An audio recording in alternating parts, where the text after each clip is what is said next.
मानव सभ्यता की इतिहास में ऐसा पहली बार दुनिया को अचंभित करने वाली घटना सामने आई है।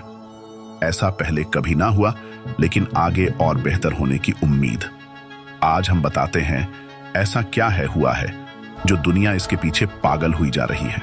इससे पहले कि वीडियो में आगे बढ़े, चैनल से जुड़ने के लिए सब्सक्राइब करें और अपनी दोस्तों में वीडियो शेयर करें। दरअसल एलन मस्क की कंपनी का कहना है कि न्यूरालिंक ने अपना पहला ब्रेन चिप मानव में प्रत्यारोपित कर दिया है। स्टार्टअप के संस्थापक का कहना है कि प्रॉमिसिंग न्यूरॉन स्पाइक डिटेक्शन के संकेतों के साथ मरीज ठीक हो रहा है। न्यूरो टेक्नोलॉजी कंपनी न्यूरालिंक के अरबपति संस्थापक एलोन मस्क ने कहा है कि पहले मानव को ब्रेन चिप स्टार्टअप से प्रत्यारोपण मिला और वह अच्छी तरह से ठीक हो रहा है। सर्जरी कोई आश्चर्य की बात नहीं है। अमेरिकी खाद्य एवं औषधि प्रशासन FDA ने सितंबर में कंपनी को इंसानों पर इसके प्रत्यारोपण का पहला परीक्षण करने की मंजूरी दे दी थी। स्पाइक्स न्यूरॉन्स द्वारा की जाने वाली गतिविधि है जिसे राष्ट्रीय स्वास्थ्य संस्थान उन कोशिकाओं के रूप में वर्णित करता है जो मस्तिष्क और शरीर में जानकारी भेजने के लिए विद्युत और रासायनिक संकेतों का उपयोग करती हैं। मस्क ने अधिक विवरण नहीं दिया। वीडियो गेम के बारे में बहस करने और दूरदराज प्रभावशाली लोगों के साथ मजाक करने के बीच भेजे गए अनुवर्ती ट्वीट्स में व्यवसायी ने कहा कि पहले न्यूरालिंक उत्पाद को टेलीपैथी कहा जाता था। उन्होंने लिखा, यह आपके फोन या कंप्यूटर और उनके माध्यम से लगभग किसी भी डिवाइस को सिर्फ सोचने से नियंत्रित करने में सक्षम बनाता है। शुरुआती उपयोगकर्ता वे होंगे जिन्होंने अपने अंगों का उपयोग खो दिया है। कल्पना करें कि क्या स्टीफन हॉकिंग एक स्पीड टाइपिस्ट या नीलामीकर्ता से भी अधिक तेजी से संवाद कर सकते थे। यही लक्ष्य है। मस्क के पास साहसिक वादों का एक लंबा इतिहास है, लेकिन उन्हें पूरा करने का रिकॉर्ड भी शानदार है। 2016 में उन्होंने गलत भविष्यवाणी की थी कि 2 साल के भीतर टेस्ला के लिए न्यूयॉर्क से लॉस एंजल्स तक स्वायत्त रूप से गाड़ी चलाना संभव होगा।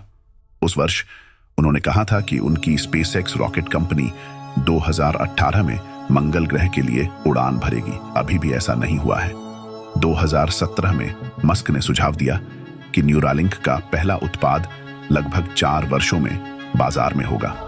हालांकि मंगलवार की खबर उस लक्ष्य की दिशा में एक महत्वपूर्ण मील का पत्थर थी।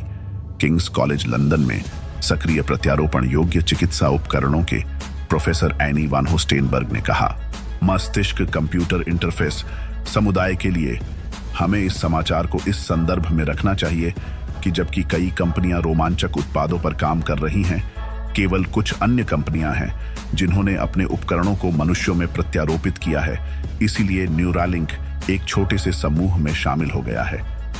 उसने जोड़ा, मुझे उम्मीद है कि न्यूरालिंक प्रतिभागी के साथ अपने सिस्टम का प्रशिक्षण शुरू करने से पहले प्रतिभागी को ठीक होने का समय देना चाहेगा। हम जानते हैं कि एलोन मस्क अपनी कंपनी के लिए प्रचार पैदा करने में बहुत माहिर है। इसीलिए हम परीक्षण शुरू होते ही घोषणाओं की उम्मीद कर सकते हैं। हालांकि मेरे दिमाग में सच्ची सफलता का मूल्यांकन लंबी अवधि में किया जाना चाहिए। समय के साथ इंटरफेस कितना स्थिर है और इससे प्रतिभागी को कितना लाभ होता है। स्टार्टअप का अध्ययन प्राइम इम्प्लांट और सर्जिकल रोबोट की सुरक्षा का मूल्यांकन करने के लिए अपने वायरलेस मस्तिष्क कंप्यूटर इंटरफेस का एक परीक्षण है। कंपनी की वेबसाइट के अनुसार शोधकर्ता इंटरफेस की कार्यक्षमता का आकलन करेंगे, जो क्वाड्रिप्लेजिया से पीड़ित लोगों को अपने विचारों से उपकरणों को नियंत्रित करने में सक्षम बनाता है। न्यूरालिंक और मस्क ने अधिक जानकारी के अनुरोध का तुरंत जवाब नहीं दिया। मस्क ने एक्स पर एक क्रिप्टो प्रभावकार को जवाब दिया, जिसने उन्हें यह कहते हुए उद्धृत किया कि कंपनी आंखों की रोशनी बहाल करने में मदद करेगी और कहा कि ब्लाइंड साइट एक अन्य उत्पाद था जिस पर न्यूरालिंक काम कर रहा था। रॉयटर्स ने इस महीने रिपोर्ट दी थी कि खतरनाक सामग्रियों की आवाजाही के संबंध में अमेरिकी परिवहन विभाग नियमों का उल्लंघन करने के लिए न्यूरालिंक पर जुर्माना लगाया गया था। फरवरी 2023 में टेक्सास और कैलिफोर्निया में कंपनी की सुविधाओं के निरीक्षण के दौरान डीओटी जांचकर्ताओं ने पाया कि कंपनी खुद को खतरनाक सामग्री के ट्रांसपोर्टर के रूप में पंजीकृत करने में विफल रही है। जैसा कि एजेंसी के रिकॉर्ड से पता चलता है। US centre for disease control and prevention के अनुसार उन्हें खतरनाक कचरे की अनुचित पैकेजिंग भी मिली, जिसमें जाइलीन भी शामिल है, एक ज्वलनशील तरल जो सिर दर्द, चक्कर आना, भ्रम, मांसपेशियों के समन्वय की हानि और मृत्यु का कारण बन सकता है। न्यूरालिंक को कंपनी के इंसानों में इम्प्लांट के परीक्षण के पहले परीक्षण के लिए पिछले साल एफडीए की मंजूरी मिली थी, जो स्टार्टअप के लिए एक महत्वपूर्ण मील का पत्थर था। रॉयटर्स ने जून में रिपोर्ट दी थी कि निजी स्टॉक ट्रेडों के आधार पर कंपनी का मूल्य $5 बिलियन तक था। न्यूरालिंक ने सितंबर में इम्प्लांट ट्रायल की घोषणा की थी।